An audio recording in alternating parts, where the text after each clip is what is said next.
Hey, you guys. Hey, ladies. Hi, Allayah. Hi, Ashley. Hi. How y'all doing? I'm Hello. fine. Can you hear me? Yeah, I can hear you. Okay, Oh. so I'm gonna give Allayah, I'm gonna give you the screen. I'm gonna make you the host. Is that okay? Yes, that's totally fine. Okay. I'm sorry, you guys. I'm in my office. Still got clients. Okay, I'm gonna give her the floor. Hold on 1 second.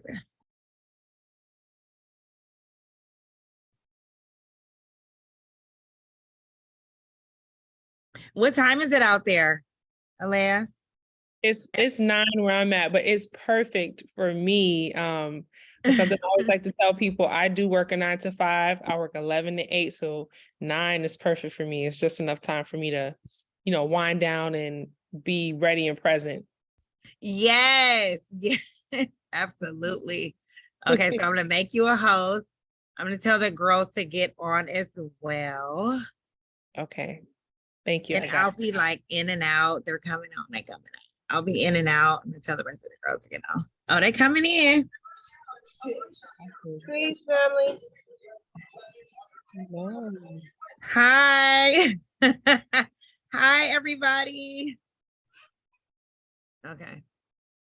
So you can run the show how you want to run the show. If you want them to ask questions after, they can write in the chat, or you have an open floor at the end, or whatever. So you have the mic, you have the stage.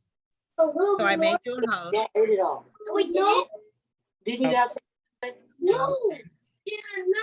Goodbye. Can you mute yourself, please, ladies? So we probably can give them like another 2 minutes. Is that okay? Everybody get in and get settled, because I know they're getting off of work too. That is totally fine. I understand.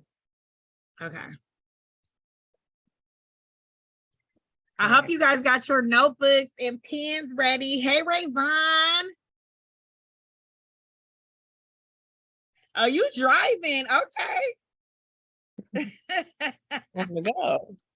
You got my message like, okay, you still should get on.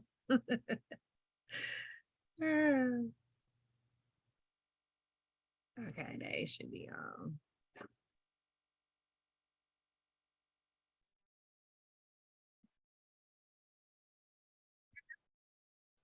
So I have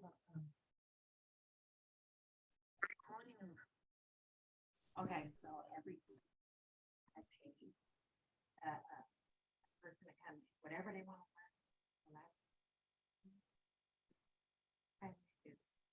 Every week. Then I also, I do it all.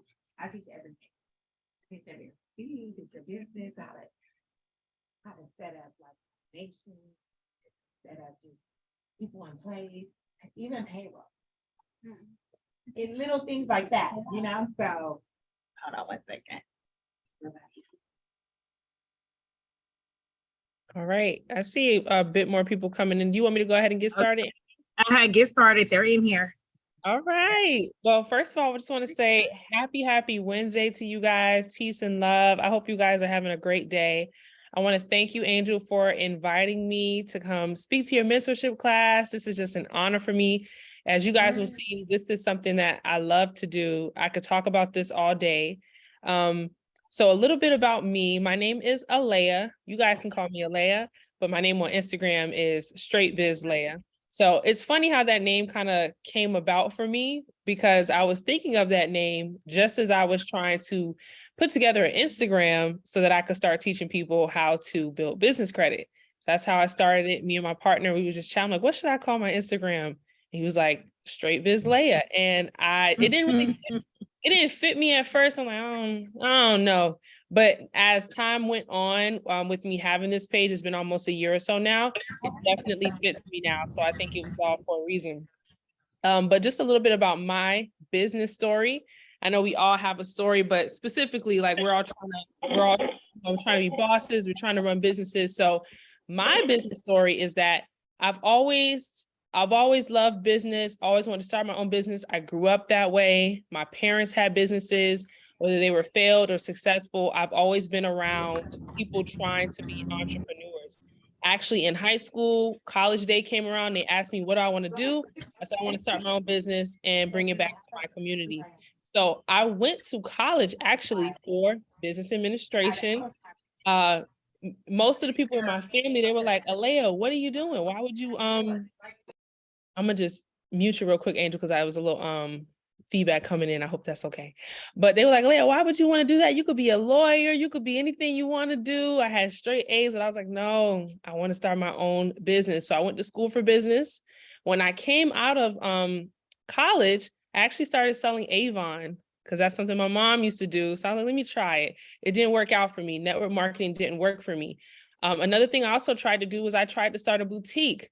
And that's one of the biggest losses that I took, or at least one of the lessons that I took, because I invested so much money into that business. And also I just didn't know what I was doing. I started out with my own personal phone number, Gmail, email account, thinking I'll just put everything together and I'll worry about it later. But it cost me so much time and it cost me so much money. Uh-oh, my earring that came out. But that's something that we're going to be chatting about tonight, is how to properly set up your business to get business credit and funding, because the structure is the most important thing. Even if your business is brand new, you're not making any money, you don't have many sales, if the business is not set up right, you've already set yourself up for failure. So that's what we're going to be going over tonight. You guys can drop your questions in the chat. And I will answer questions along the way. I know this is a mentorship group, so I know y'all are like family, close knit. We don't have to be super structured, but you'll definitely just put your questions in the chat. I'll answer them along the way. I do have a presentation for you guys, so we'll be going through that here. But before we get started, I do want a little interaction with you guys. If there's anyone who has already set up their LLC or set up their business already, drop a 1 in the chat. If you haven't set up your LLC yet or started setting up your business, drop a 2 in the chat. I just want to get a feel for where you ladies are at right now. Okay. 1, we've already started setting up. Okay, great. I see 1s in here. Cool. This is good too. So I'm going to be talking from both perspectives. For people who have already set up their LLC, if you made any mistakes, how to make some changes. And then also, if you haven't set it up yet, I'm going to tell you the best way to go about it. All right. Okay. I still see some 1s coming in, so that's good. All right. Let me get ready to share my screen with you guys so that we can get into my little presentation. All right. I see 1. So everybody has their LLC set up already, and that is awesome too. Okay. Can you all see my screen? You might only see like half my screen because I want to make sure I can see y'all. If you guys can just let me know, put a yes in the chat if you can see my screen. Great. All right, see a yes in there. So this presentation is actually from one of my paid classes. So you guys will definitely be getting all of, the gems and sauce in here.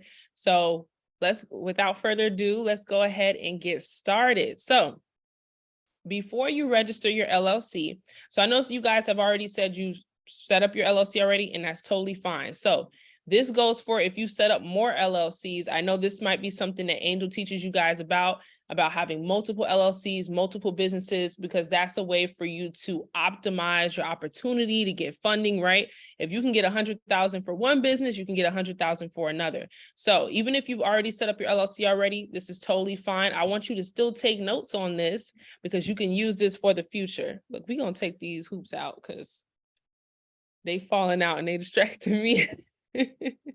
All right. So before you register your LLC, there's 4 things I always tell you that you need to go ahead and have. First thing you want to start out with, always want to have that general business name. Okay. Here are some examples. It could be XYZ Industries, ABC Connections, XYZ Management, ABC Leads, whatever it is that you want it to be. But the reason is that you want it to be general is because you don't want it to be revealing. We have our high-risk industries. So I'm going to show you guys where you can go and check out those high-risk industries.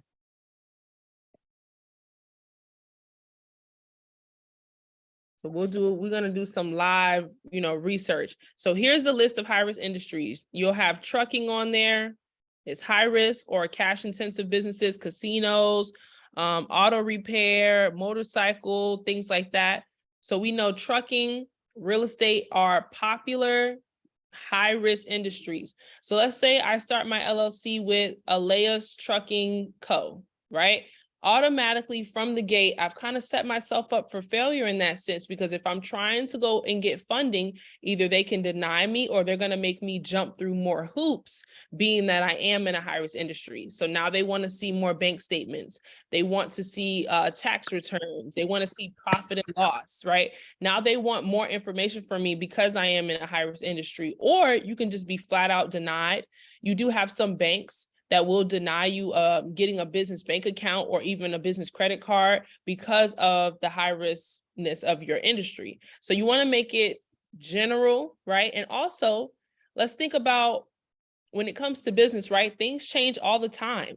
1 minute you want to open up a juice bar, you want to sell lashes, and then the next minute you don't want to do that anymore.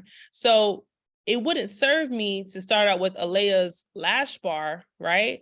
If I want to do something else with that business. So I suggest you always start out general. And if you want to get specific, you can always do a DBA.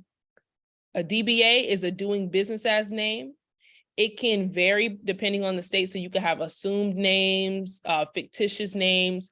But what that will look like is you'll start out with, let's say, for example, XYZ Industries, and then your DBA will be XYZ Lash Bar, right? So you can start getting general later on down the line. Next thing you want to have is going to be that biz domain and that email. So when I say your domain, I'm talking about your website name, right? So if we have XYZ Industries, website name is going to be xyzindustries.com. And then my email is going to be info@xyzindustries.com. So I tell my people all the time, I don't want to see Gmail, Hotmail, Yahoo. I don't want to see anything like that, because the first thing when you see that, what type of impression do y'all get? Y'all let me know in the chat. What type of impression do you get when you see somebody have an email that's xyzindustries@gmail.com? What type of impression do you get? Let me know if y'all get a professional sense, right? You don't. You get, it looks like, okay, everything is not set up right. Everything is not set up correctly. And that's not what we want, or the type of, I'm sorry, you guys, my daughter is trying to play around right now. That's just not the type of feel that we want to get involved. So some places that you can get this domain is going to be with Ionis. You can get this with Namecheap. You can get this with Zoho. Yeah, somebody asked that, what's the best site to do this in? It would be with Ionis, Namecheap, Zoho. Other places could be Google Workspace. You also have GoDaddy. So it doesn't really matter where you get the business email at, just make sure you have it, okay? Another good thing that I like to do when it comes to getting your business email is don't just get one business email. So you could get info@xyzindustries.com, but then also make sure you get one for your name. So for me, it will be Allayah.green@xyzindustries.com.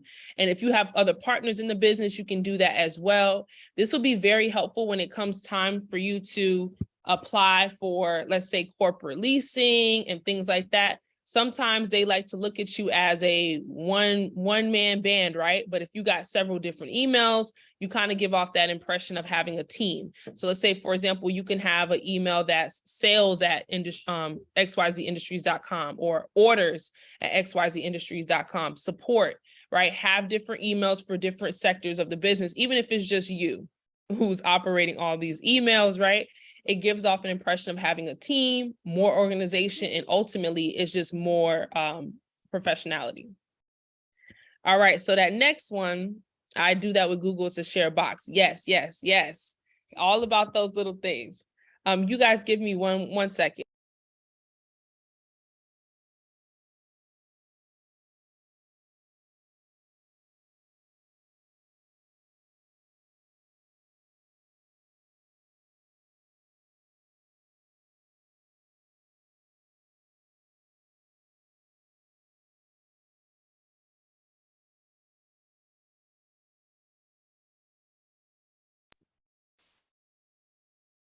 I'm sorry about that, y'all. My daughter was trying to play around here and I'm trying to focus. I had to put her in room. All right, the next thing is going to be your biz phone number. So when it comes to the business phone number, right, most people try and use their cell phone.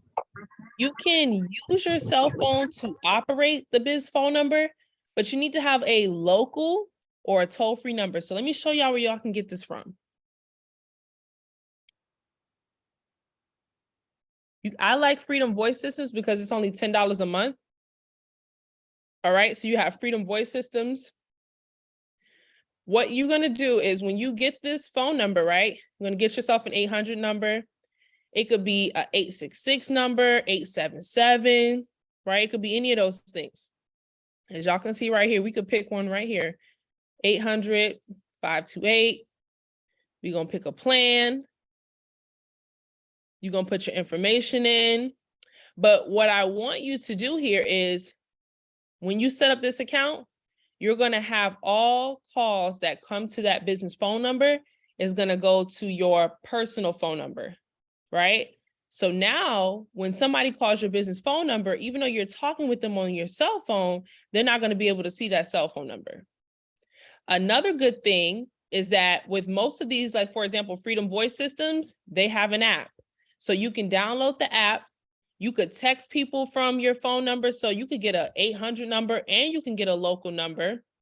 You can text people from that phone number. Something that happens all the time, right? And this is something that happened to me when it came to Sam's Club, Lowe's, right?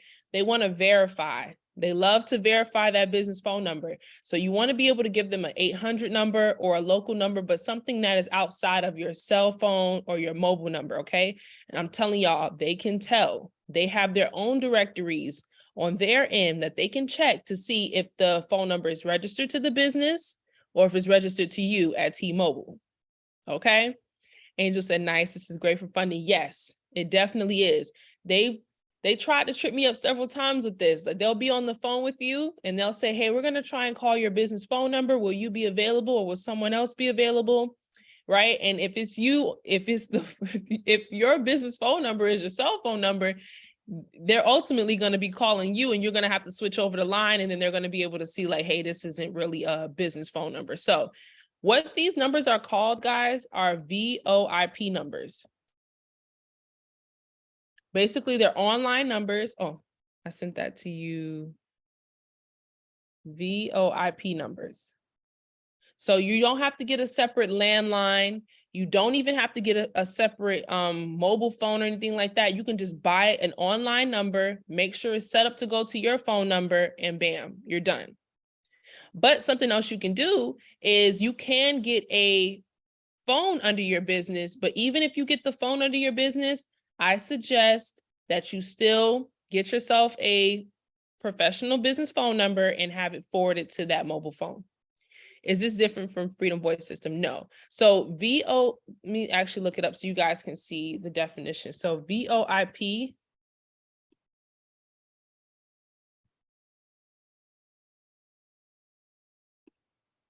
So it's a voice over internet protocol. Basically, it's an online phone number. That's all it is. That's what those numbers are called. Anytime you buy a phone number offline, like from Grasshopper, I think it's Ring Central, eVoice, right? These are numbers that you're buying online. Freedom Voice Systems and these companies, they're selling VoIP numbers, right? So just wanted to make that distinction. So, all right, moving on from that business phone number. Now, the next thing, this is super big, is that business corporate address. This is important. You should not be using your home address, okay?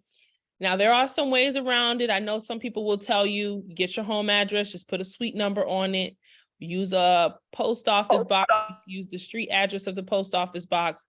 All right, you can do those things, but remember, Lenders, banks, they can look up your address and they will do it.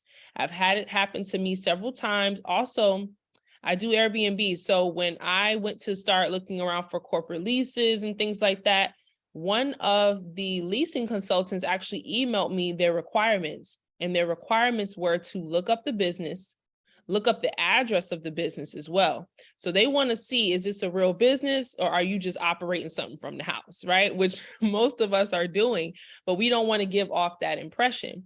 So get yourself a corporate address, and how you can do this is you can go through companies like Opus, Regis, Da Vinci, Alliances, right? And I'm gonna show you guys on here how you're gonna get, actually, let's use Alliances.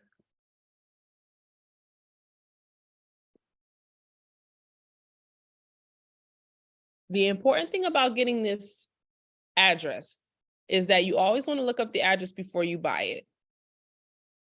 So iPostal, I know most people like they don't want to use iPostal. I've had a bad experience with iPostal where I bought an address and I didn't look it up, but iPostal is not bad, you guys. I even use iPostal for some of my clients who have they don't have a big budget to get a virtual office, because as you guys will see, sometimes these virtual offices are expensive. I also get an iPostal address for my clients if the address checks out. So you always just want to look it up. So when I say I had a bad experience with iPostal, it wasn't iPostal, it was me, because iPostal is clear on what they're selling you, but you have to do your due diligence and look up the company before you purchase it, the address. So I'm gonna show you guys a good example. So we're gonna look up something, let's do Georgia. That's where I'm at. So say you need to get a virtual address in Georgia. So you see all of these places, right, on Alliances, when the picture that they have is of a corporate building, right? So let's look this one up, the Exchange. So I'm gonna show you what you want to see. So that's 1870, the Exchange.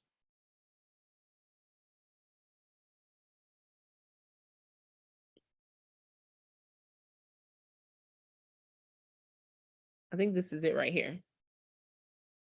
So what comes up, it says virtual office space. But what you're looking for is that when you look it up, you want to see a LoopNet, because LoopNet will tell you that it's actual real estate space. It will tell you that's actually real estate space. It'll tell you that, look, office space for lease, that's what you want to see. But what you don't want to see is you don't want to see a mailing center or a Staples or anything like that. So iPostal will have addresses like that, but I'm gonna show you. I'm not discouraging you from using iPostal. I just want you to make sure you definitely look up the address before you buy it.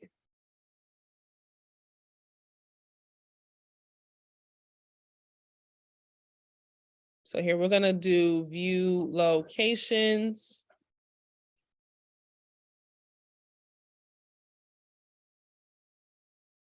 So let's do Alpharetta. So we're gonna look this one up. And I'm also gonna show you guys how they would have a good address too.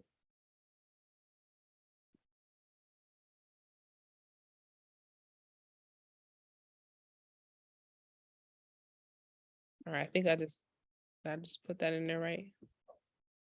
All right. So is that the right one? 5, okay. So we're looking this up. Nothing coming up yet. Oh, here we go. Parcel Plus Business Center. So we know there's a business center there, but it's Parcel Plus, meaning it's packing, shipping, and mailing. And then we also got a FedEx over there. So that's an address that I wouldn't pick because it's a dead giveaway that this is some type of post office box or mailing box. You don't want that. But this address right here, you see this 2999 address? This might be a good one because a actual corporate center is popping up. So let's see.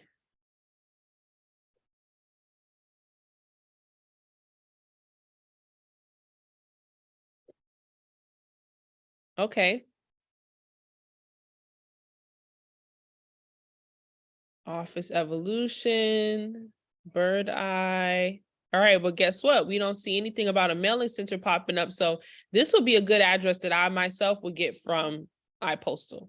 But I just wanted to show you guys how you're going to search up the address. What are you looking for? What you're not looking for? That way you'll feel comfortable using any type of virtual office service. But the main thing that you want to do is that you want to have all of your mail either forwarded to your home address or make sure it's a place that you can go pick up your mail. Okay.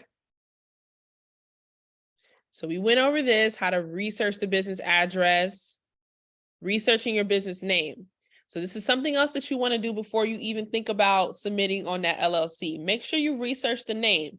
Look it up on the trademark search, and you want to make sure you do a state entity search with your state. So here's an example for Florida. This is how it would look if you needed to look up the name.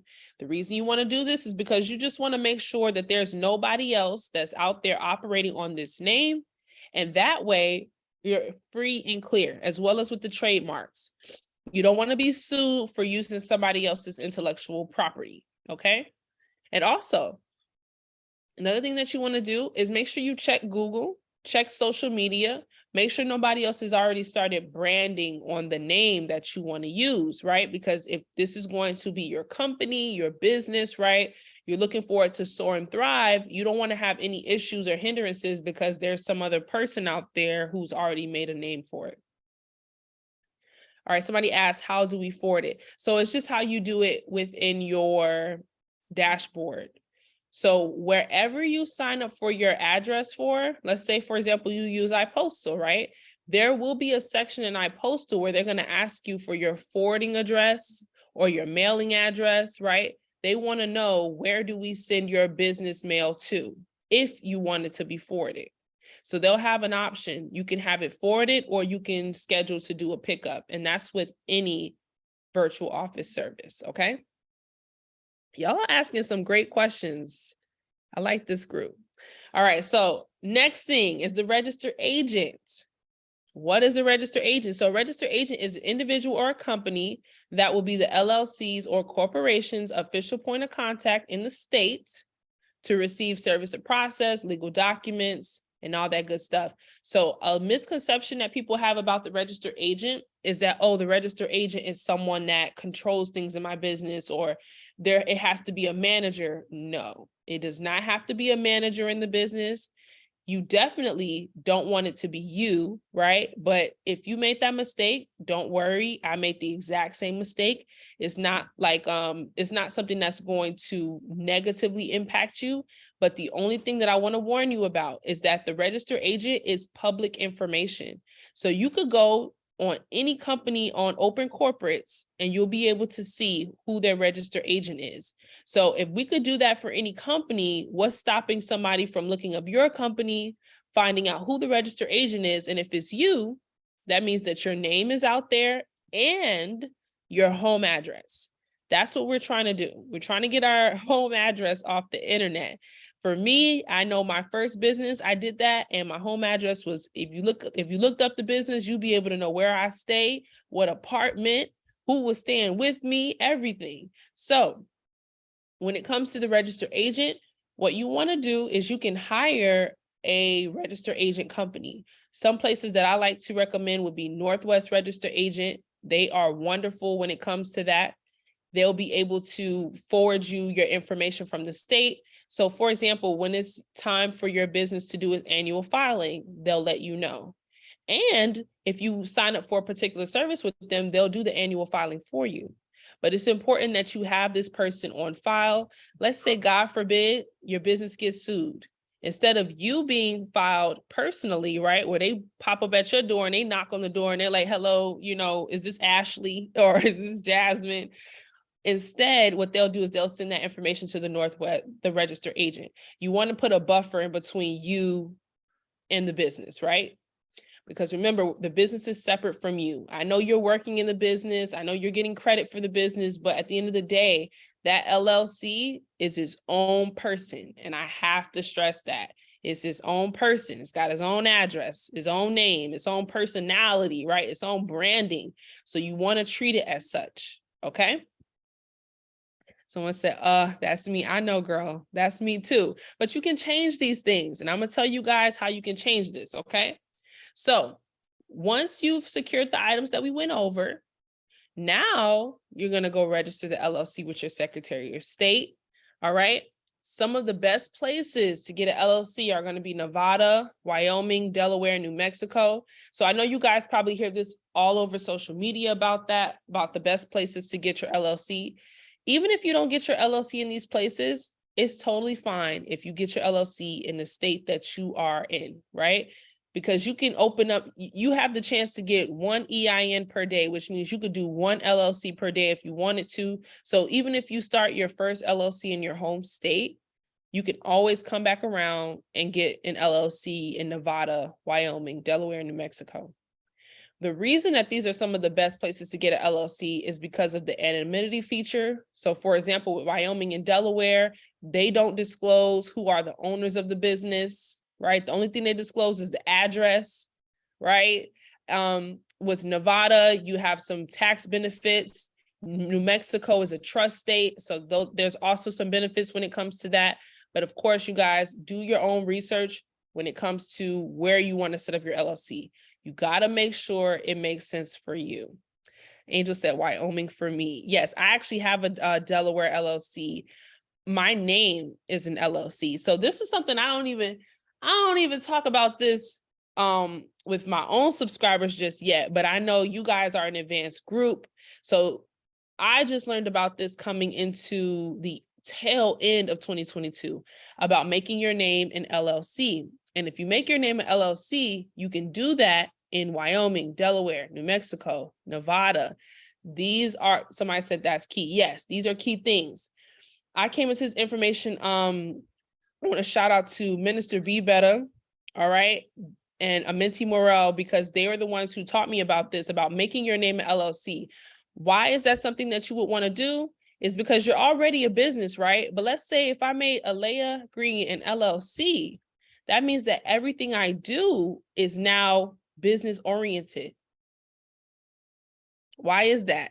Because if my name is an LLC, that means that whatever expenses I have, they are in the favor of the business, right? I am the business. My name is a business now. That means whatever I eat, where I sleep at, whatever clothes I put on, I'm doing this all for business, right? Because it's a personal brand. So I just wanted to throw that out there for you guys. Definitely do your research when it comes to that. But some of the biggest billionaires that you know, their names are in LLC, right? Look at Shaq, look at Michael Jordan, look at Trump. They also use these strategies. So this all goes into structuring your business the right way. So even if you messed up structuring your first business, you can come back around and do it again with your own name too. But let's move along. So if you decide to start your LLC in one of these states, right, you can always get a foreign entity LLC in your home state. So a lot of people have this question of, well, if I get my LLC in Wyoming and I live in Arkansas, how does that work? Remember, that LLC is its own person, it's its own entity, right? It's just like a baby. The mother could be from Georgia, the baby was born in Alaska. It can happen just like that. So it's the same thing that goes on with your LLC. So if you start your LLC in Wyoming, but you live in Georgia, all you have to do is register it in Wyoming and then make sure you also register it in Georgia, which would be called a foreign entity LLC. This is how you're also able to access banks that are not in your state. So good examples are like Key Bank. Maybe you don't have a Navy Federal in your area. Maybe you don't have a Truist Bank in your area or your state. That's fine. Register your LLC in the state that that bank is in and go get the bag, right? So that's another little funding key that you definitely want to have. So this is what a application for a foreign limited liability company looks like. So this is specifically for Florida. But let's look at the things that they require from you, right? So they require the name of the company.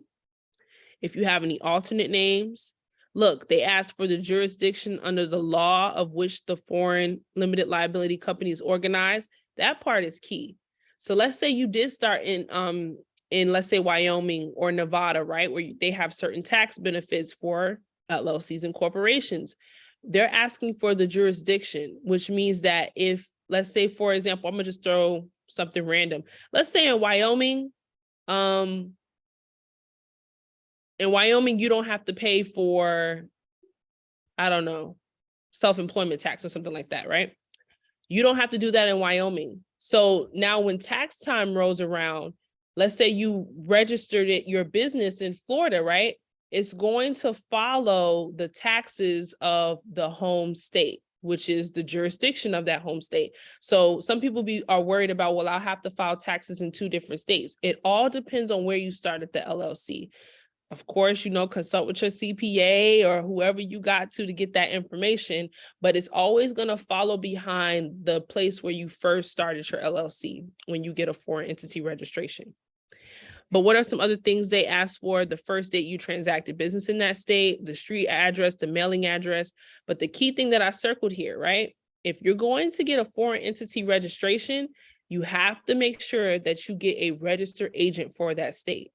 So if I set up my business in Wyoming, not only do I need a Wyoming registered agent, but if I want to register that business in Florida too, I'm going to need to have a Florida registered agent.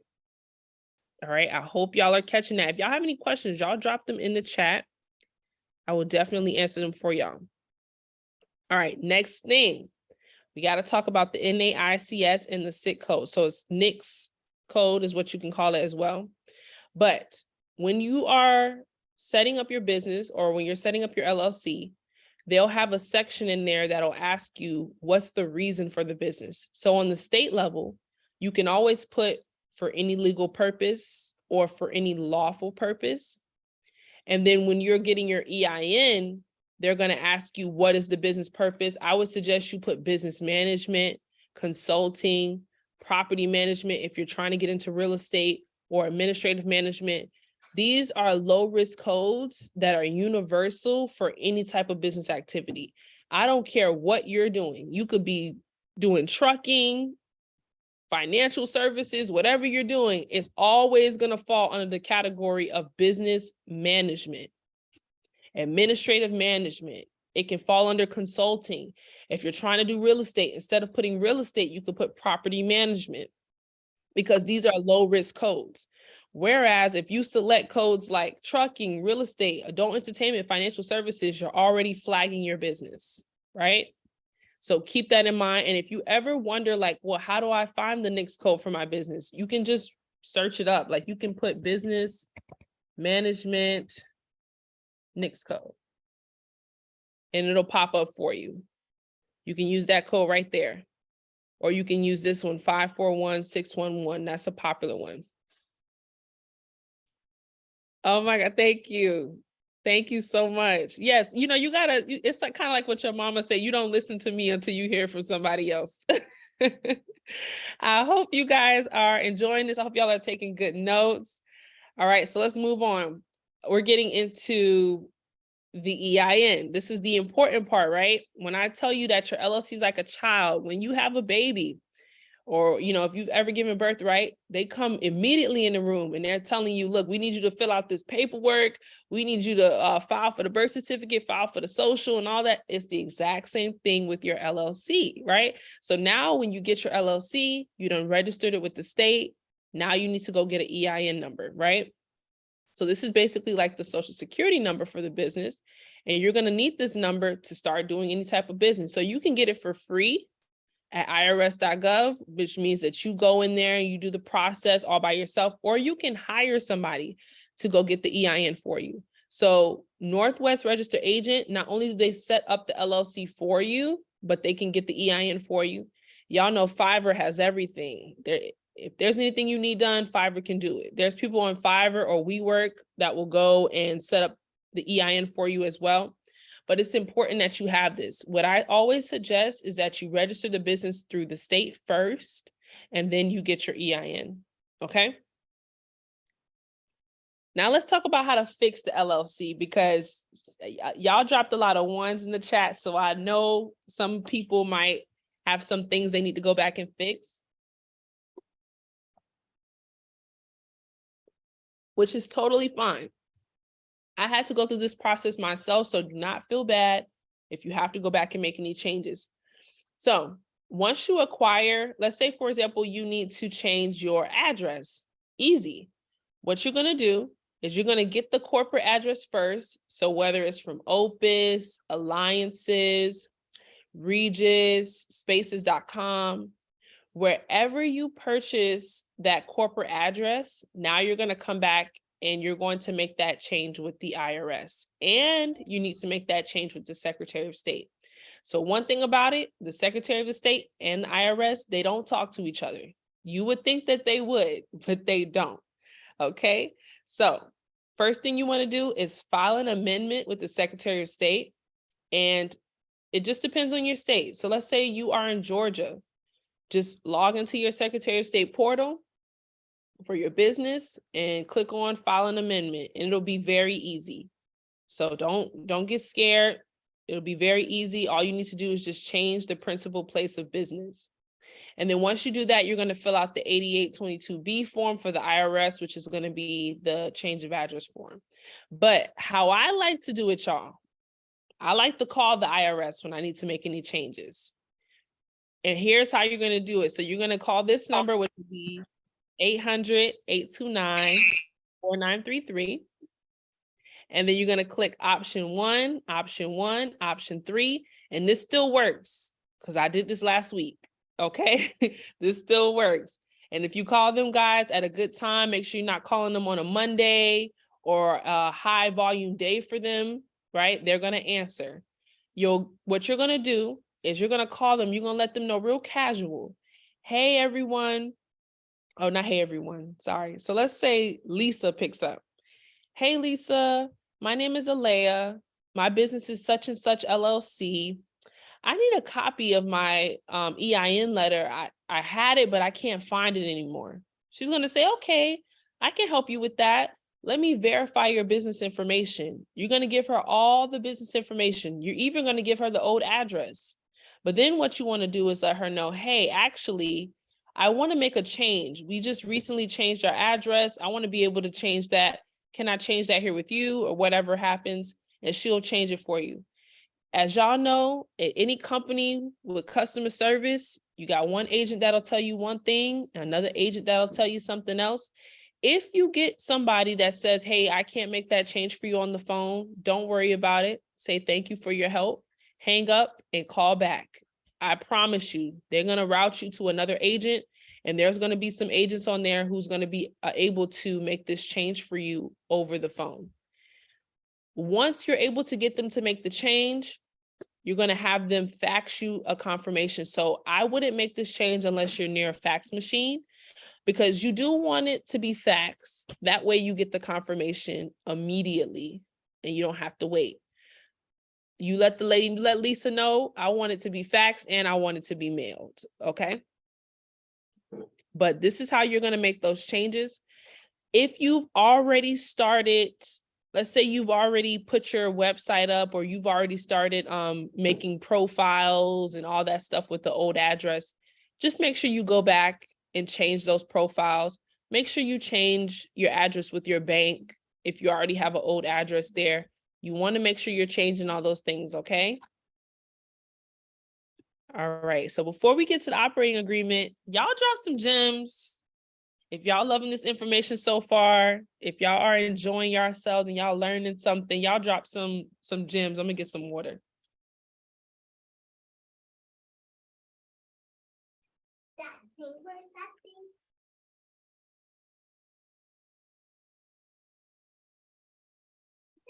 All right, so now, all right, I see some gems. Thank y'all. Thank y'all. Thank y'all so much. All right, so now let's get to this operating agreement. I feel like the operating agreement, a lot of people miss over. It's something I missed over too. The operating agreement is key. You gotta have this. So your operating agreement is what outlines the basic information of the business. It's going to talk about who the owners are, who the managers are, how the business is to be ran, and more. So in most states, you don't have to file your operating agreement. Some of us, y'all already know, you put your LLC together, they didn't They ain't saying nothing about an operating agreement. You didn't even know you needed one. You don't necessarily need one, right? But you should have one. You have to have it. Yeah, Angel said I messed up with this, but I got it done for funding. Yes. Same thing happened with me, you guys. I didn't even know I needed an operating agreement until somebody asked me for it. And it was actually my bank. So with Wells Fargo, when I first opened up my business bank account with them, they said, hey, we're going to need your operating agreement. We're going to need this. We're going to need that. I'm like, operating agreement? What? And I had to go put something together real quick. But you need to have this. You want to make sure you fill it out right. And it's not anything scary. None of this stuff is scary, you guys. You got to look at this as a game, right? Some of us might have messed up. We might have lost a life or two, but you're always going to get a chance to go back, learn what you need to learn, and now come back and win the level, right? So with this operating agreement, I don't even know if I have a template. I had a template on my screen. Let me see. Oh, y'all in luck. I got a template. Let me see. Can y'all see this template? I'm gonna stop sharing. I'm gonna share again so y'all can see my full screen. All right, can y'all see this template? Let me know. Drop a 1 in the chat.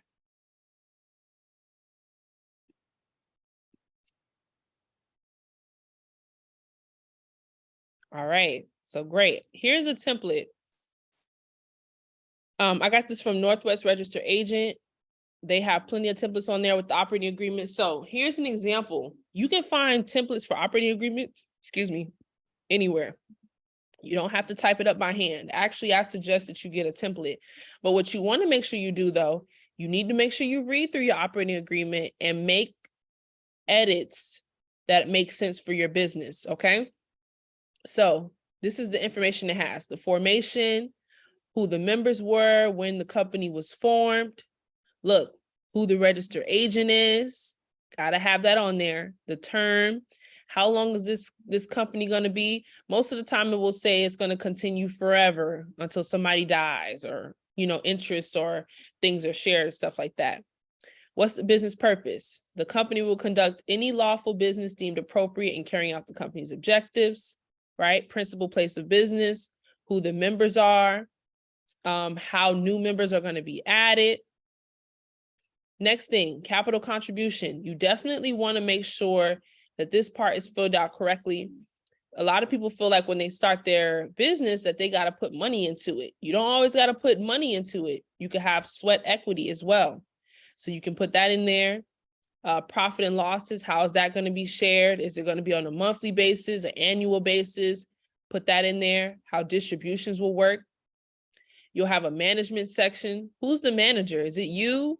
Did y'all hire a manager? What's happening? You got to have that in there. What's the powers of the manager? So here's a great section, because now you can put what your powers are, and it could be more than just what's in here. You could put the manager has the power to buy certain things for the company, whatever it is, you can put that in there. You'll put your company information. The indemnification section is a great section that you guys need to read. Let's look over it actually. So it says indemnification. The company will indemnify any person who was or is a party defendant or threatened to be made a party defendant in a complete action, suit, or proceeding, whether civil, criminal, administrative, blah, blah, blah, blah, by reason of the fact that the person is or was a member of the company. So first of all, let's look up indemnify so you guys know what that means. But basically, this is where the limited liability part comes into play. Indemnify means compensate someone for harm or loss, secure someone against legal liability for their action. This basically is that limited liability protection, meaning that indemnify, which means I am to hold harmless. I can't come after you just because you were a member of this LLC or you operated in this LLC. That's the limited liability section right there. All right. What's this part right here? Yeah, Baba. Yeah, Baba. All right, Let's go get you. Oh, Baba. You wanna go get you? All right. So then we got our records, we got management fee. So now you can put how much you'll get paid here, right? I heard Angel say that she helps set up payroll and things like that. So that's important that you have that there, reimbursement. So for my people who use their credit, I know some of us use our personal credit card to start our business, right? Or you might use your personal credit card to invest in your business. This part right here tells you that the company must reimburse the managers and members for all direct out-of-pocket expenses incurred by them in managing the company. So if you do make a big purchase for your company and you don't do it as an investment and you want to get reimbursed, the operating agreement shows that that is possible. Okay, it's just a matter of the bookkeeping and how you document it. You got your books, all that stuff, transfers. If you want to transfer your share of the company, how that's going to work, how the company will be dissolved. Okay. And then you have who's a part of it, how much percentage they have. So when it comes to funding, this is another key thing. Let's say you have someone who has a good credit score, you don't have a good credit score, right? You can use this operating agreement. You can take this to the bank. You can show them, hey, Rakoya owns 90% of my business, or she owns 25% of my business. We're going to use her credit score to get the loan here. Rakoya got an 800 credit score, right? But you do all the management. So those are ways that you could use the operating agreement and leverage someone who has better credit than you to now come in and get some funding for the business. And remember, I told you guys, the operating agreement is not something that is usually on file with the state, which means it could be changed at any time. Right? It could be changed at any time.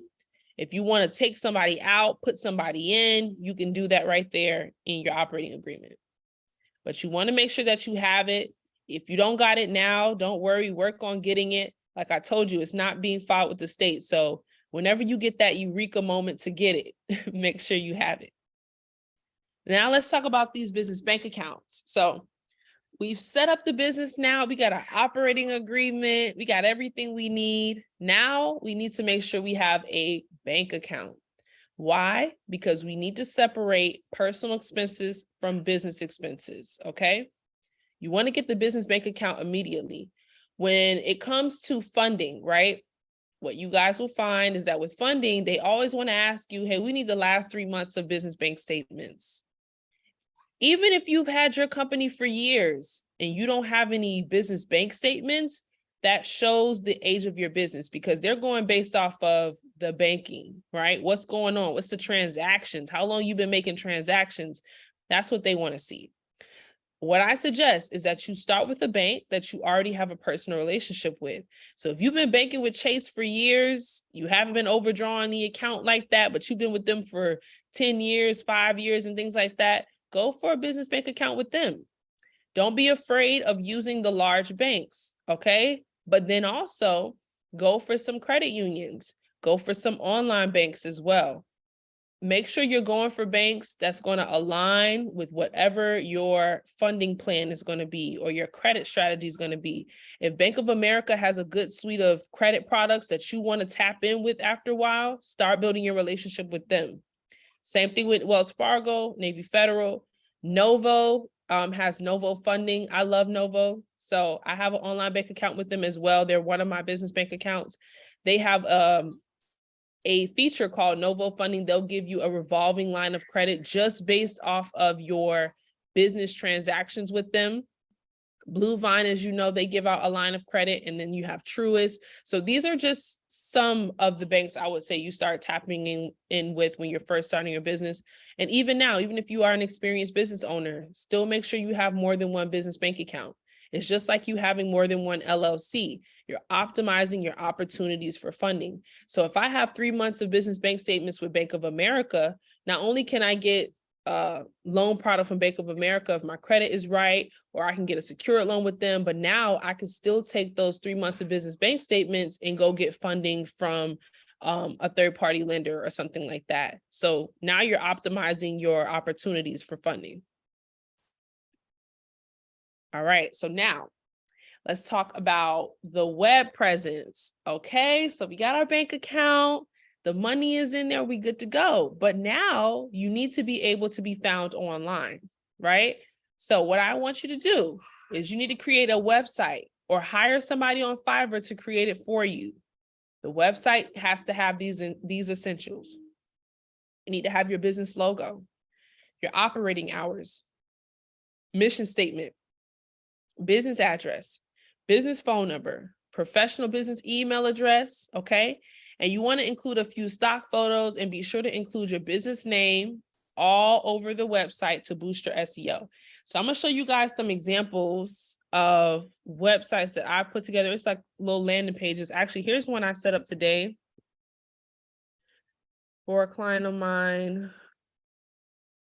And these are most of the people that I work with, they're just setting up websites so that they can go and get funding and things like that. So it doesn't have to be nothing serious. I set this up on Square, super easy. So we have the logo here. We got some business stock photos. We have the business name. The business name was Bayzone Enterprises. So we have that in here with the mission statement. Got a few little pictures of people shaking hands, some words in here. There goes that business name again. There goes that business name again. How to contact. You got the address, phone number, email. And look, everything we talked about earlier, this is having that professional email address, that 800 number, that virtual office, okay? And then, a section to sign up for an email list. But this is a quick little landing page. It has at the top, as you can see, it has the domain here. So that's what you want to have on your website. So just looking at that kind of website, you could take that website to the bank, right? When you're filling out funding applications, sometimes they'll ask you for your website. Or if you're trying to get corporate leasing or do Airbnb and things like that, they'll ask you for your website. So you want to make sure that you have it. And then you need to be found online, okay? If they can't find you online, they're looking at you like, why can't we find you? What's going on, right? What do you have to hide? If you are a legit business and you're trying to get funding, then that's exactly what you want to do. Nice. I need you to do a website for me. Yes, I do websites, you guys. So I'll talk more about like how you guys can contact me to do that. But even if you don't want to hire somebody, you guys can do it for yourself too. It's super easy. All right. So along with doing the web presence, after you have your website, so what I suggest you do, have the website done first, because once the website is complete, now you can get your business listed in as many online directories as possible. The most important one you need to be in, non-negotiable, you have to be in listyourself.net. I can tell y'all from experience, when I first applied to Lowe's for their non-PG business credit card, they denied me because they couldn't verify my business phone number. And then when I called to talk with them, because I'm like, y'all can't verify my business phone number, what's happening? They was like, ma'am, we checked the directories and we were unable to find that this phone number was registered to your business. And it clicked. It wasn't. Is my phone number in 411? It wasn't at the time. So you want to make sure that your business is in 411. You do this at listyourself.net. I'm going to show y'all what this looks like.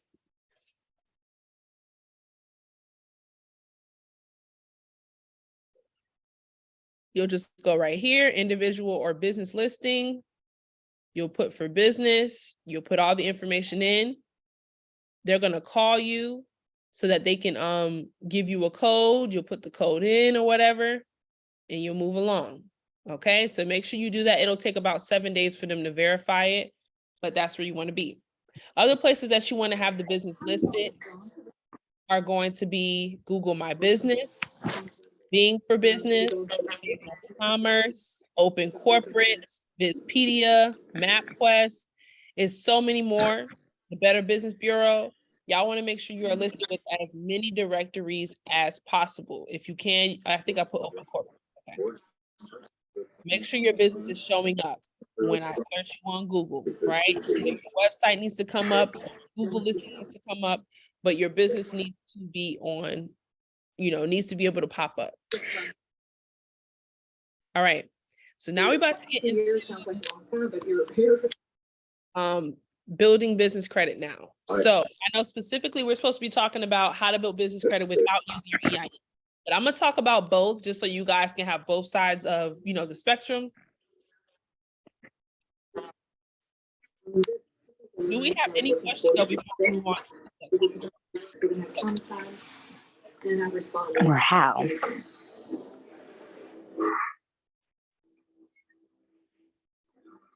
So who do I hire to do all these things? What? Oh, I can't hear.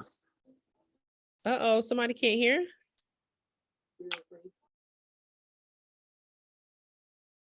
Okay. So who do I hire to do all these things for me? So if you want someone to do these things for you, you can just go on Fiverr and you can look it up. They have people on Fiverr that will do your website. They have people on Fiverr that will put you in like 100 business directories for $20. You can have somebody on Fiverr do that. I'll also tell you guys about the business structure package that I have as well, where I'll also do this for you. But it starts from setting up your LLC that I'll do it, do all that stuff for you as well. But all right, so let's get into before you start building your business credit. All right, so now that your business is ready to start building business credit, first thing you need to do is check to see if your business is already listed with the business credit bureaus.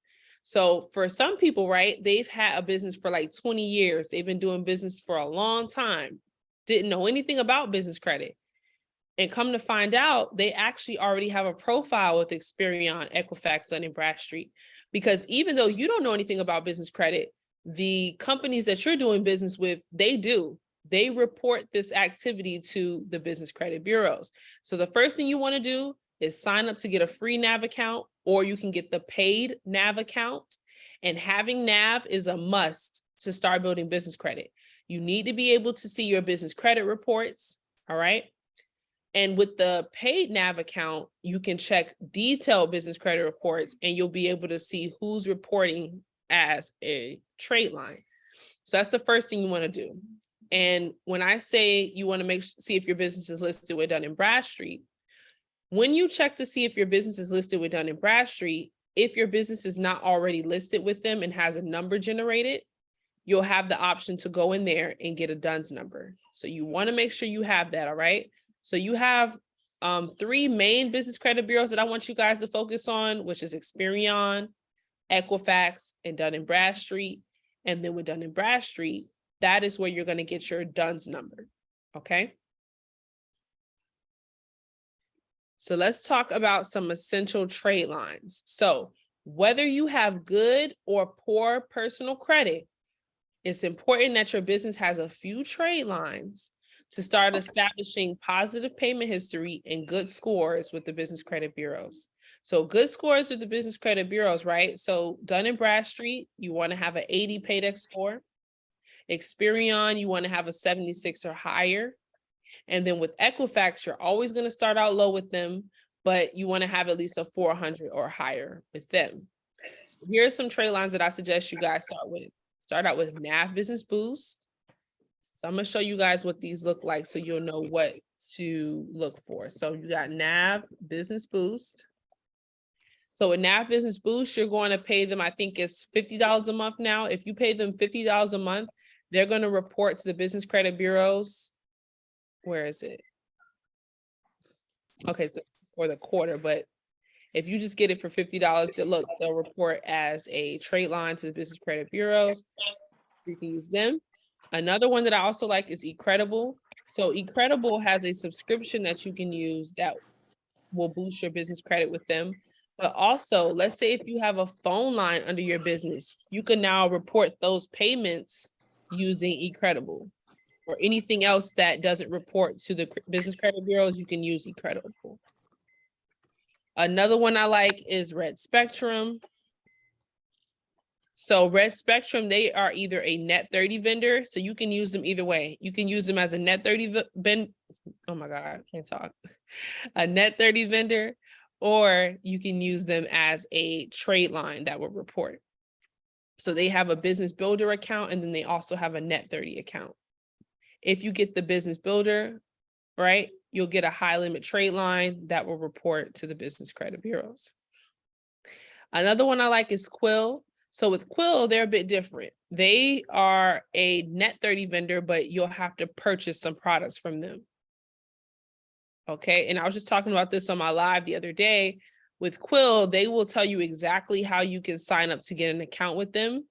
If there's anybody who's doing Airbnb or you're doing something that involves that you have supplies, I would definitely keep Quill. Okay. So a question that I get a lot is, if I sign up for Net 30 vendors, right? Do I have to keep the account?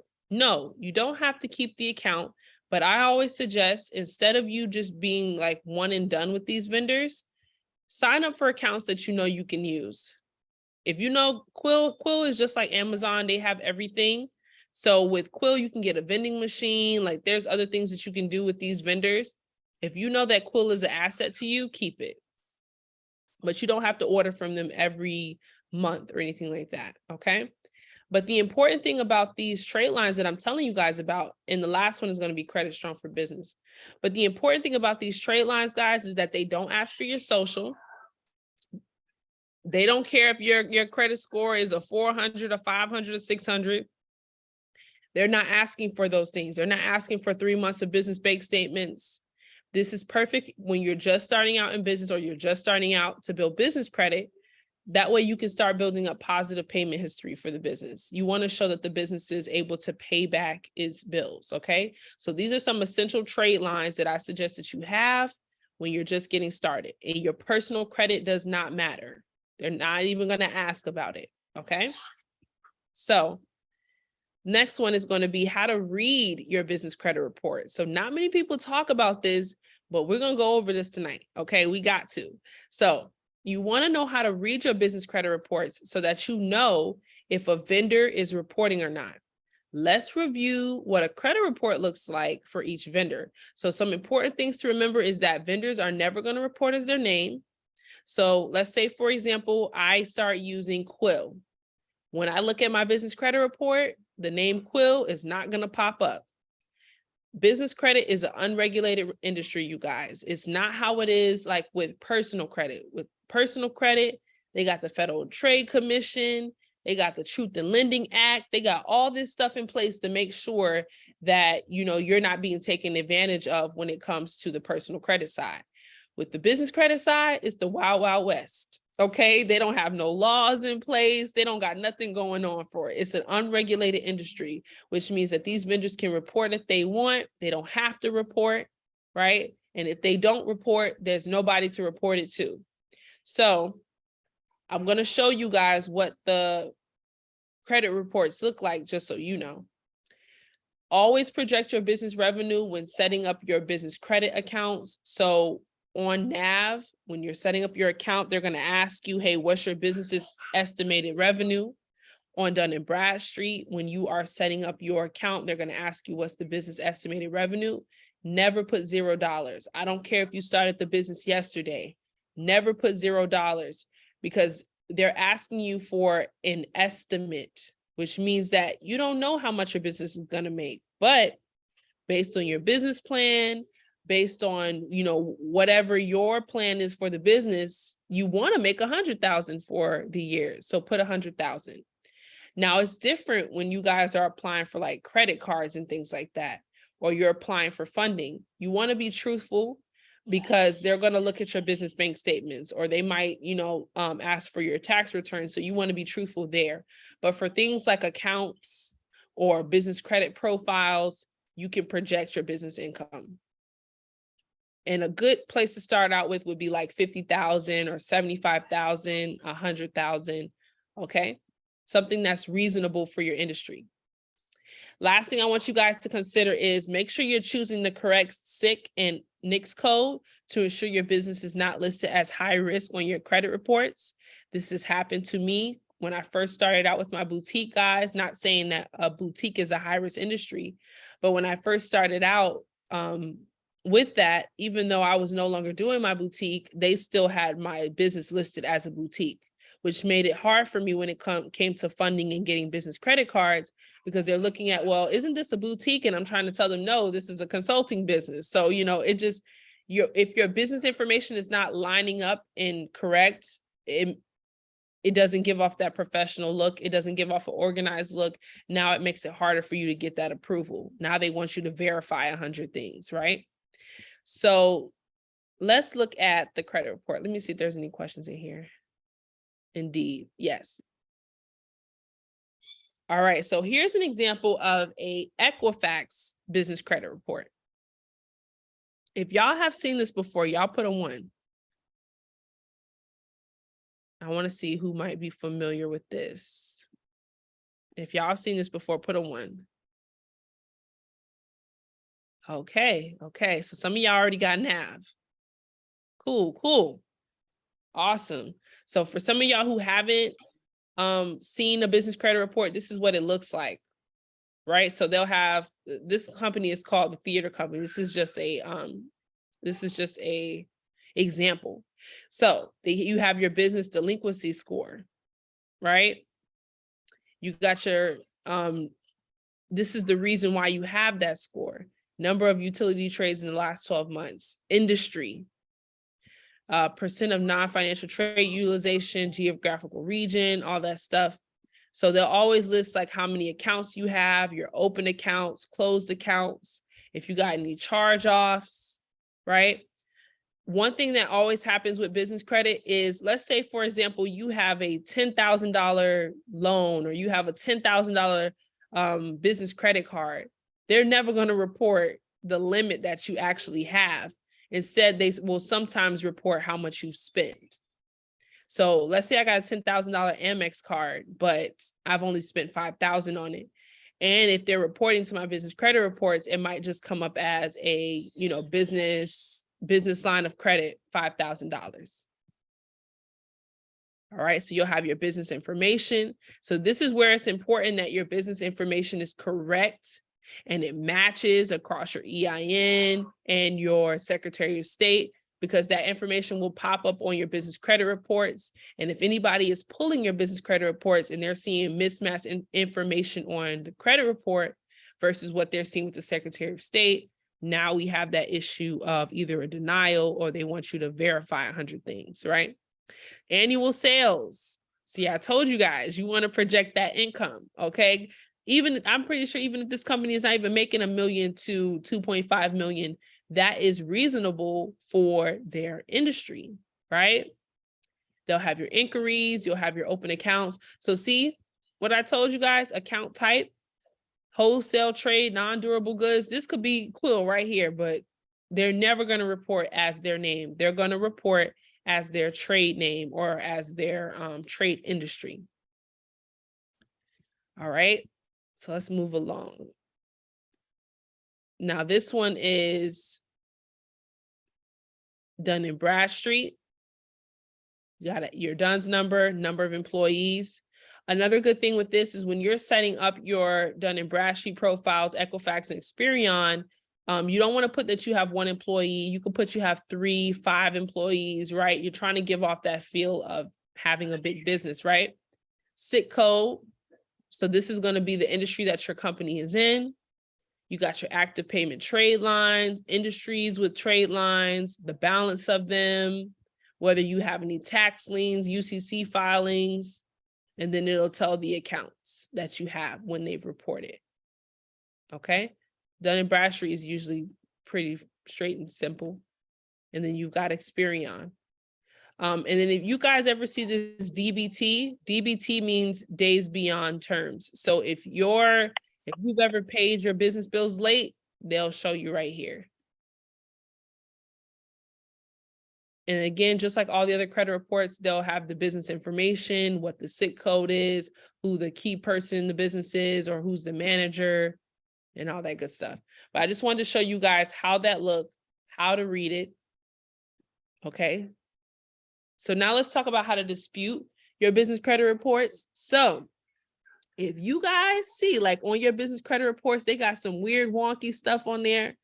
They got some mismatched information. They're reporting that, you have a charge off on your business that you don't even know nothing about. You can dispute incorrect business information with NAV, or you can do it with each individual business credit bureau. The best thing you could do is print out the reports, circle what's wrong, and you could send it in by mail or email. But remember, business credit is not regulated, so there's no guarantee like it is with personal credit. They don't have to respond to you in 30 days like you do with personal credit. But you're not at a loss when it comes to that. You can still definitely dispute any information that is wrong, okay? Now let's talk about building the business credit if you have poor personal credit, okay? So if you got a credit less than a 680, right? Your strategy for building business credit is going to be building through the tiers. You're going to want to make sure that you establish a few tier 1 and tier 2 trade lines so you can start establishing a credit profile for your business, okay? And I need you to be patient with this process. A lot of people want to rush when they have poor credit, which is naturally understandable, but set a timeline of at least 90 days to start building your business credit reports, okay? And what I want to tell you guys, these trade lines that you guys are getting, right? The Quill, the eCredible, the NAV Business Boost, having these trade lines is not going to get you $100,000 in business credit. That's not what it's intended to do. It's intended to show that your business has positive payment history. Get that through your head now, okay? I went through this process of building through the tiers thinking that, oh, I got 100K and I'm about to be able to get me a loan. And no, it's a lot more factors go into it. So I want you guys to be realistic, okay? These trade lines are for you to build up positive payment history and for you to get good business credit scores, okay? What you want to make sure if you have poor personal credit, and even if you have good personal credit, make sure you have money in your business bank account and that there's consistent activity on the account. Keep the account in good condition and make sure you use a payment processor to start building relationship. So one thing I like to teach all the time is you can get funding through your payment processors.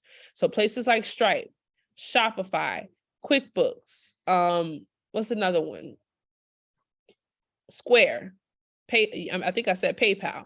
They all offer loans based on your activity with them. So what you can do is if you ever need to put money into your business, you can send an invoice from your business to yourself and you could put the money into your account that way. Now, some people might ask, well, what if I get double taxed, right? If you're okay with getting double taxed, then you can use that method. If you're not okay with getting double taxed, then what you want to do is you want to use your payment processor as this is where you're going to put your sales through. So let's say you have a digital product like me. I have digital products. So what I do is I have my digital products set. I have my customers set up to pay me through PayPal. So when they go on my Gumroad account and they try and purchase my ebook, they'll be prompted to use PayPal. So now I'm building up a relationship with PayPal. When I have people book consultations with me, they have to do it through Square. So now when people are paying for consultations and things like that, I'm building up that relationship through Square. I use Stripe as well. That's integrated with my Airbnbs.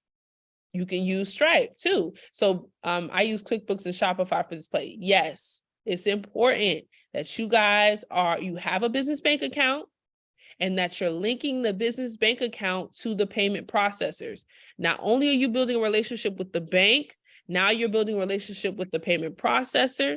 So you can get funding with your business bank statements and you can get funding with your payment processors. And when you guys go and look at the requirements, your personal credit does not have to be perfect. Your personal credit could be low, but as long as you have activity and good activity with the payment processors, now you can come and get funding as well. Another good example, I think, Angel, I think you teach this as well in terms of when you're selling digital products or things like that.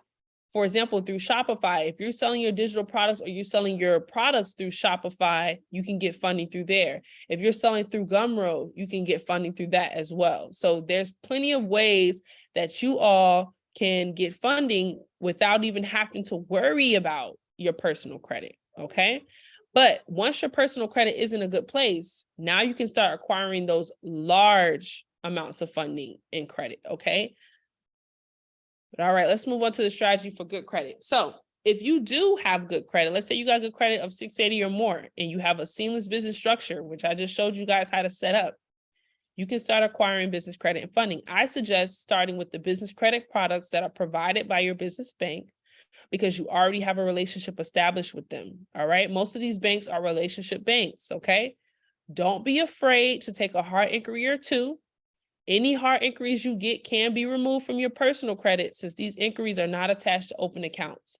This took me a long time to figure this out. All right. When I first heard it, somebody was like, oh, you can get it removed because it's through your business. I didn't understand it because I'm like, wait a minute, but I actually applied for this. So how can I get it removed?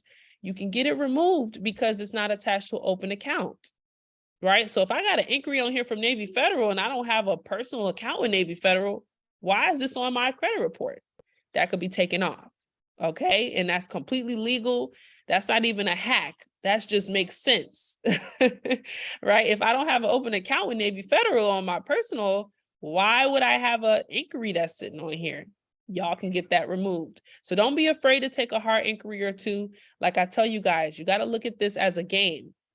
Let's say you took the hard inquiry, you didn't get approved. Okay, you lost a life.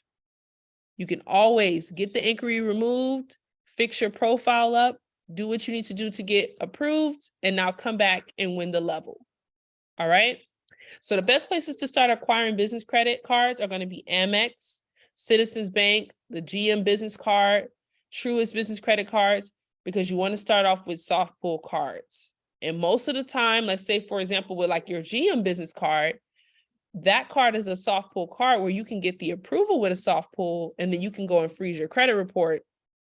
And now you can come back, accept the approval, and now you have that card without getting a hard pull. But start out with your soft pull cards first so you're not taking a whole bunch of inquiries. If you have consistent revenue in your business between 5 to 10K a month, right?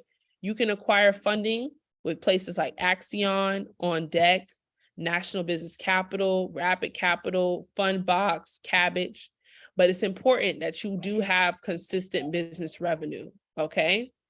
I have done research with these places. For example, with Axion, that's one that I'm very familiar with. With Axion, guys, they don't have any credit limit requirement, so that you could have very bad personal credit and you could still, get approved with them.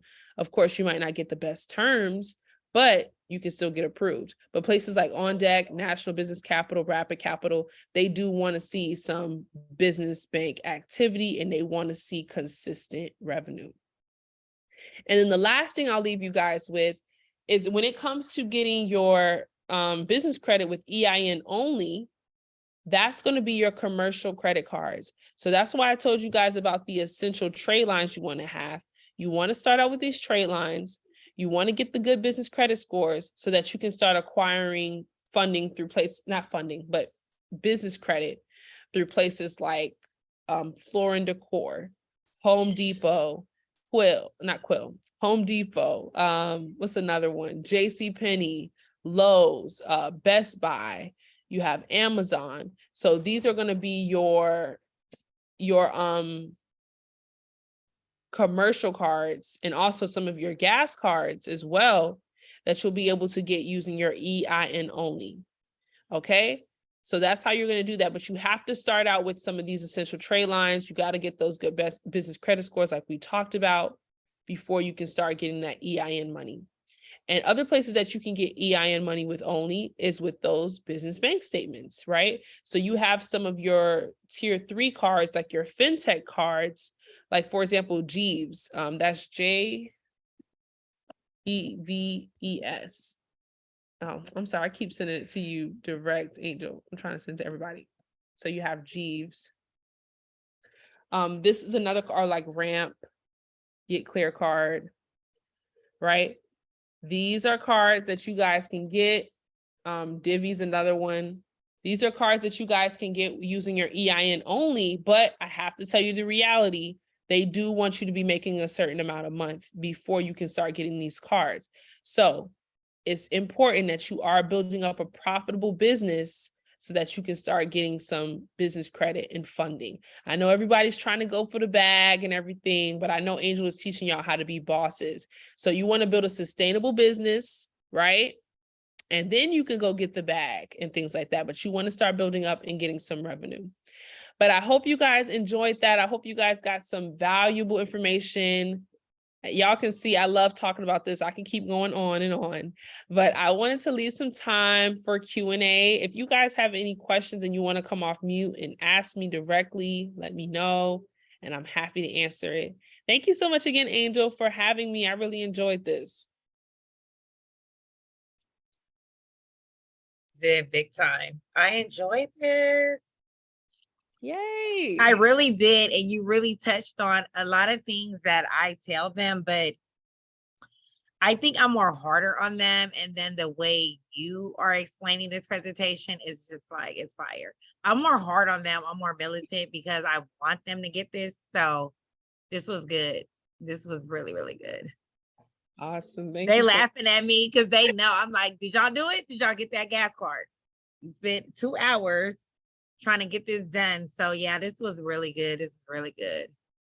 Awesome. I'm glad you guys liked it. Thank you so much. I need my website completed. Yeah, so we'll talk about that now. So if you guys want me to create a website for you, you just need to go to straightbizlayah.com. It'll take you to my link tree and you could just request to get your website done and I'll create this thing here. Yeah, and I will get that done for you. Also, if you want someone to set up all this stuff for you, from setting up your LLC, getting your web presence, building up your business credit profile. Now, I don't build business credit for people, but I do build up the business credit profile, meaning that I'll make sure you're listed the right way, your profiles are set up and all those good things. You guys can just email me at info@straightbizconsulting and I'll be happy to help you guys out with that. Perfect. Awesome. Thank you guys are a good group. You guys asked some really good questions and y'all are super engaged. So it's good. I don't feel like I'm talking to a brick wall. But all right. Did you guys have any questions?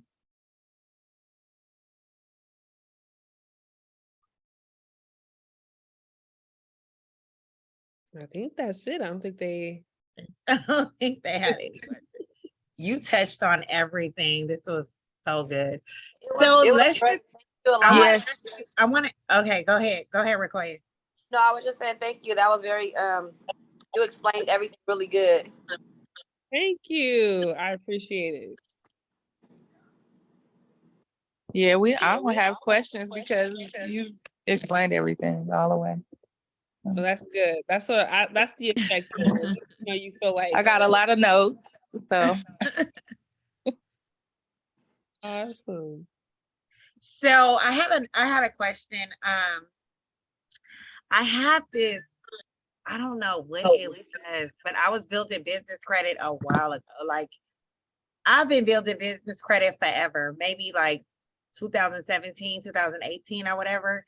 Mhm. And I had, this is my first month. So I had something on there and I had paid like Duns, like it seems like they bribe you to get their services, right? So I had something on there and I had just forgot about it. They're like, if you do this service, we'll take it off. Da, da, da, da, da. And they actually like took it off. Like they actually did what they needed to do and like took it off. So do you know anything about that too? Like what if I have something on Experian or the other business? Oh, my phone is going off 90 north. Is that a good way to do it? Like how should I do that if it's reporting on another business bureau? Because I know Duns, they fixed it. Yes. So like I said, though, it is unregulated though. It's like they don't have like laws in place like we do with personal credit where you could just send in a dispute letter. Experian got to answer you in 30 days and it's got to go a certain way. But you can dispute it when it comes to the bureaus. Like I said, you can either do it there. They'll have a dispute mechanism for you to do like on their website and they'll have a place you could email and things like that. Or you can do it through NAV. And then you can also just print out the information and have it removed. And then of course, if you could find someone that actually does remove things from your business credit, you could do that too. But with Dun & Bradstreet, and like you said, they do ride you to get their services and sometimes their services are expensive. But if you can afford their services, like with Dun & Bradstreet, like for example, they have their credit builder. Like for example, with their credit builder, you can go on there and make certain changes to your business credit profile. You could add certain things in there if you want to. If you can afford their services, I wouldn't shy away from getting it if it's working for you. But yeah, there are ways to actually get stuff off of your business credit. Absolutely. Okay, I just needed you to Confirm. see. Yeah. Because I know I did it and I paid them a pretty penny, but I was just like, when you first start business credit journey, you're like so desperate because you swear you're gonna get like 50,000 in 30 days. So I Yeah. had that energy back in 2017, which is crazy before it was a thing. So yeah, that was perfect. You answered that perfect. So that's good to know for the other girls. Thank you. Yes, no problem. All right. So no Well, other questions? Nice. that's I okay. put Oh, she asked the questions in the question. chat. She did, Lonnie. Okay, what's the max business credit you can get starting out? I wouldn't say there's a max that you can get because on the business credit side it's different from personal credit. With business, you get higher approvals, right? So like where if you were to get like on a personal credit card, they give you 5,000 starting out. It's different with business credit. They'll give you 10,000. Like on a gas card, they give you high limit approvals. When I first started building my business credit and trying to go the EIN only route, I applied for gas cards like Circle K, Valero. They gave me $10,000 on that card. Mm-hmm. Business haven't even been in business that long. Didn't even really have any actual like sales and stuff like that. So all I did was just projected my business revenue, projected my fuel spend, and I was able to get that.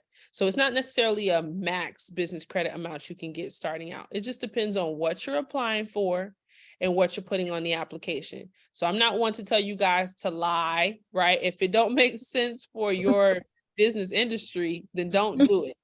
If you know that your business industry, you shouldn't be making 500,000 for the year, don't put that. You might try and come back and ask for a tax return.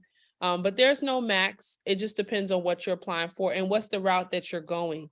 If you're trying to go using your personal credit, you have to take into account the hard inquiries. They're most likely going to go based off of your personal income as well, right? Because they want to see what's personal income and then what's business income sometimes. So it just depends on what route you're going to go. If you're going to go the EIN route, EIN only route, remember that is cumulative. So if you've got a couple thousand in business credit with your vendors, let's say that adds up to 50,000, and then you get some gas cards that might add up to another 20,000. That stuff is cumulative, so it's no max. And then what do the letters mean in business credit? So I think you're talking about specific with NAV. So in NAV, if you have let me know if that's what you're talking about, Jasmine. I think so. But when you sign up to get a NAV account, if you get just the free account, they're only going to show, okay, yeah. So they're only going to show you letters, and that's just them being, and they don't want to give you the details because you didn't pay yet.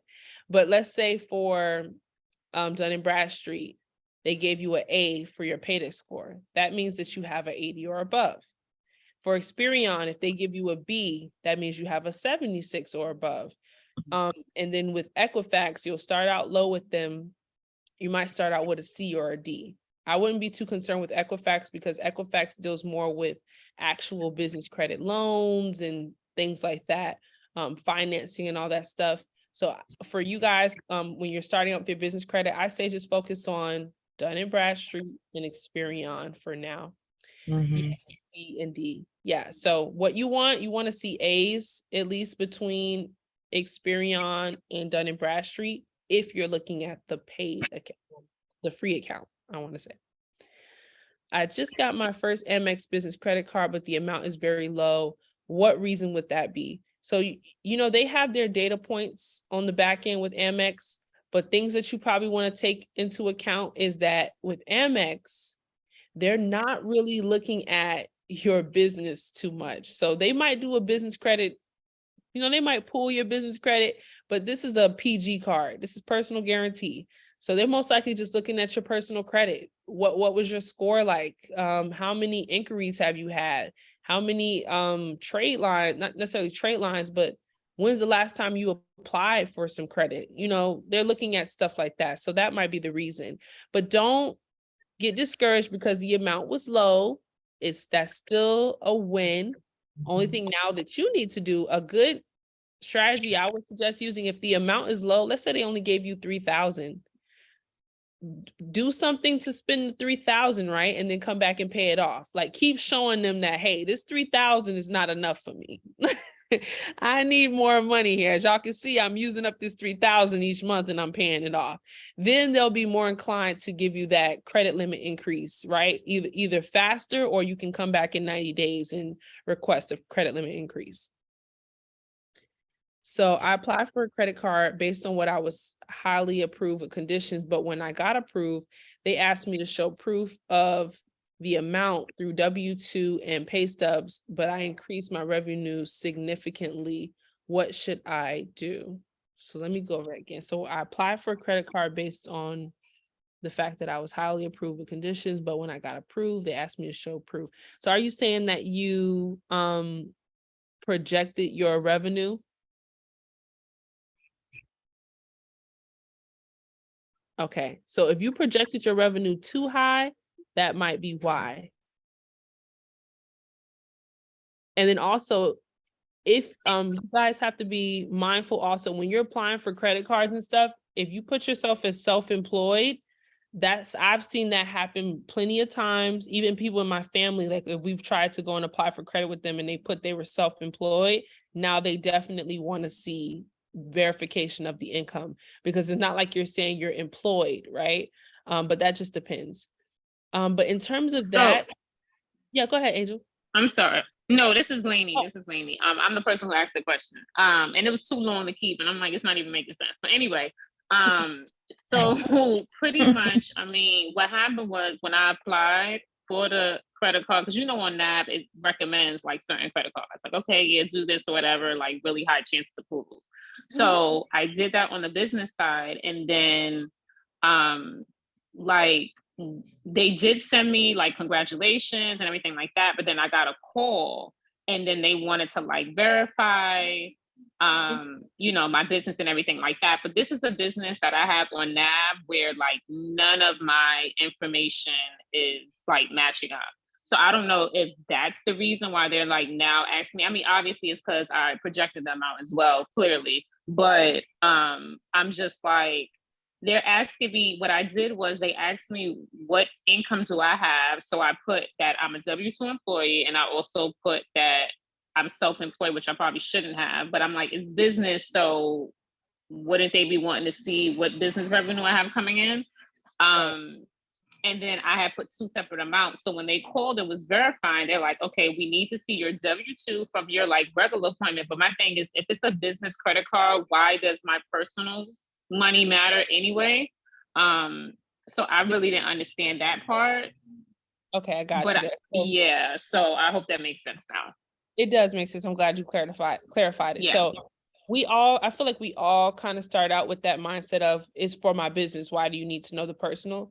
Did you put your social in when you did the application? I did.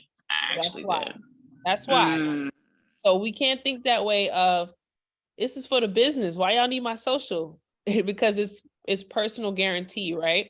When you're applying for these credit cards. So they gotta look at your personal, because if the business can't pay for this, they want to know, can Lainey personally, can she take care of this debt if something happens?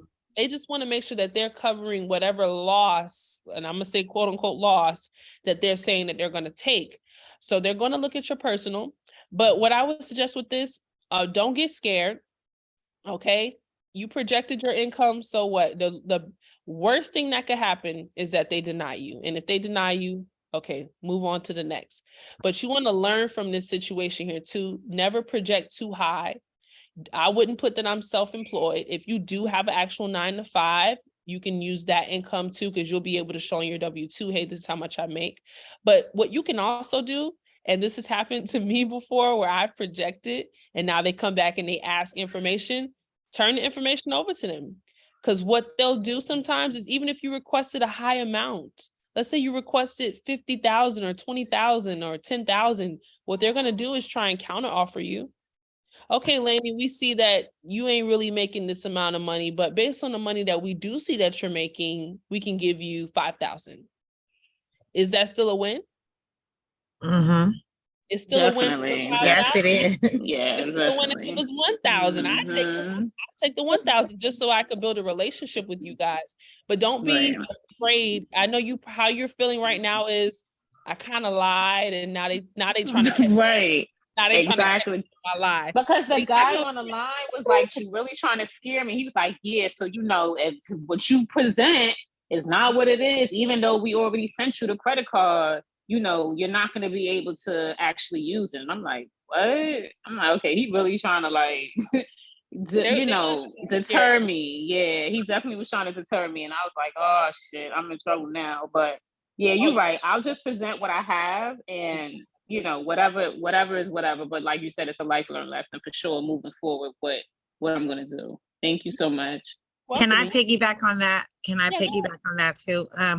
Lonnie, a lot of times too, okay, so one of my businesses, it's a salon, right? And because it's mostly a cash-based business, um, you are able to show them like invoices and things of that nature, like cash receipts. You are also able to show them a lot. What entity did you present to them? My LLC. Did you do your company where you do the what company though?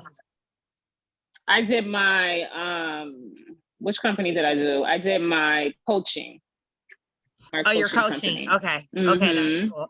Okay, so a lot of times too, when building your business credit profile, you will get denied and they have to send you a letter, right? So when you get that letter, it's like, okay, I will apply in 90 days or 60 days and I'll have everything that they need. It's kind of like, okay, now I need to strategize. Now I need to, okay, they told me no. And now I need to go back to the drawing board. And after 60, 90 days, just reapply and give them everything they need. Like, Mhm. Period. Okay, I that do it makes all the sense. time. Okay. Yeah. Okay. Thanks, Boo. Okay.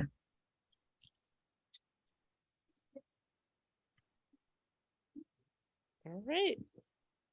I think that was everything. You guys had some really good questions. Mhm. That was everything. Nanas, did you have any questions before we tap out? Nanas, I know you got on here late. You have any questions before we call it a night? I guess not. Okay, Allayah, it was so good. Class was so good. I'm glad they showed up and showed out for me. And we are happy to have you back again as well, and you can see their progress. So I'll be in touch with you as well. Thank you so much. You guys are such a great group. And thank you so much, Angel. I really, really appreciate this opportunity. And I'll see you guys next time. Bye-bye. Good night. Good night, everybody. Good night. Good night.